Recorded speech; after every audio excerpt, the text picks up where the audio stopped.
capítulo 16, o título Sepultura nas Montanhas. Já estamos no finalzinho deste livro. E o capítulo diz assim: o caminho que as três seguiam terminava à beira de um abismo. Embora o denso nevoeiro cobrindo tudo impedisse o cálculo tanto da profundidade como da largura dessa enorme depressão, esta parecia tão larga quanto a vista poderia alcançar. Era como imensa sepultura de fauces encaradas, pronta a tragá-las e impedi-las de prosseguir a jornada.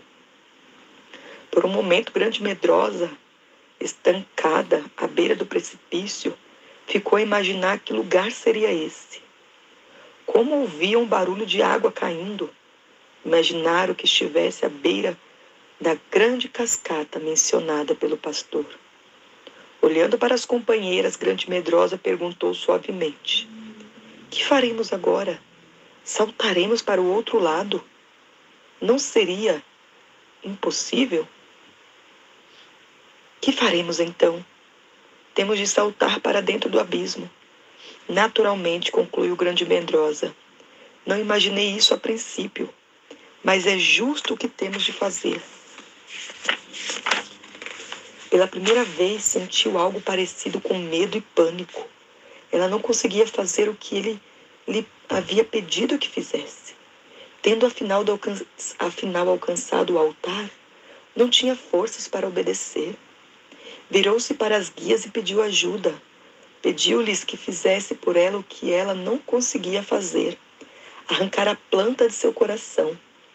Pela primeira vez, sofrimento e tristeza se negaram a atender a um pedido seu. Temos feito tudo por você, mas isso não podemos fazer, foi a resposta delas. Nesse mesmo instante, o vulto que se postava atrás do altar deu uns passos à frente e disse calmo: sou o sacerdote deste altar e posso arrancar a planta do seu coração se você quiser. Grande Medrosa virou-se e olhou para ele instantaneamente. Oh, obrigada. Por favor, faz isso para mim. Ele postou-se ao lado dela, tendo a forma indistinta por causa do nevoeiro, e ela continuou: eu sou uma grande covarde. Tenho medo de, por causa da dor, tentar impedir o teu trabalho. Por isso gostaria que me amarrasse ao altar de madeira que eu não possa me mover. Pode ser? Eu não gostaria de lutar quando o desejo de meu Senhor se estiver realizando. Por uns momentos houve completo silêncio na imensa sepultura envolta no nevoeiro. Então o sacerdote respondeu: muito bem, você tem razão. Eu a amarrarei ao altar. Depois de ser amarrada pelas mãos e pelos pés, Grande Medrosa levantou o rosto na direção dos lugares altos, quase invisível, e falou serena através da névoa: onde quer que morreres, morrerei eu ali e serei sepultada. Faça-me, ó Senhor, o que bem lhe aprouver, se outra coisa que não seja morte me separar de ti. Rute 1:17. Ainda reinava o silêncio, um silêncio sepulcral, pois na realidade ela se encontrava na sepultura de suas próprias esperanças, ainda sem os prometidos pés de corça, ainda do lado de fora dos lugares altos, com apenas a promessa de seu próprio sacrifício no altar. Este era o lugar para onde a longa jornada a havia guiado.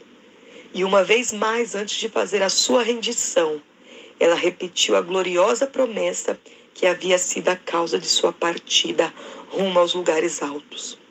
O Senhor é a minha força. Torna os meus pés como os das corças e me faz andar sobre os lugares altos. Abacuque 3:19. O sacerdote colocou a mão direita dentro do coração de Grande Medrosa. Ouviu-se o som de rendição e entrega, e o amor humano, com as miríades de raízes e fibras, vieram para fora. Ele o segurou por um momento, então disse: sim, a planta estava madura e pronta para ser removida. Estava em tempo. Não ficou uma só fibra de raiz. Tudo foi arrancado. Ao dizer isso, atirou a planta sobre o altar e estendeu as mãos sobre ela. Naquele momento, de algum lugar surgiu uma chama que parecia ofender o altar. Depois disso, nada restou ali, senão as cinzas. Nem o amor plantado de modo tão profundo em seu coração, nem a tristeza e o sofrimento que havia acompanhado nesta longa e estranha jornada permaneceram. Uma sensação de enorme, irresistível descanso e paz tomou conta de Grande Medrosa. Afinal, a oferta fora feita e nada mais restava. Quando o sacerdote a desamarrou, ela se curvou sobre as cinzas do altar e disse em completa gratidão: está consumado. Então, exausta, adormeceu.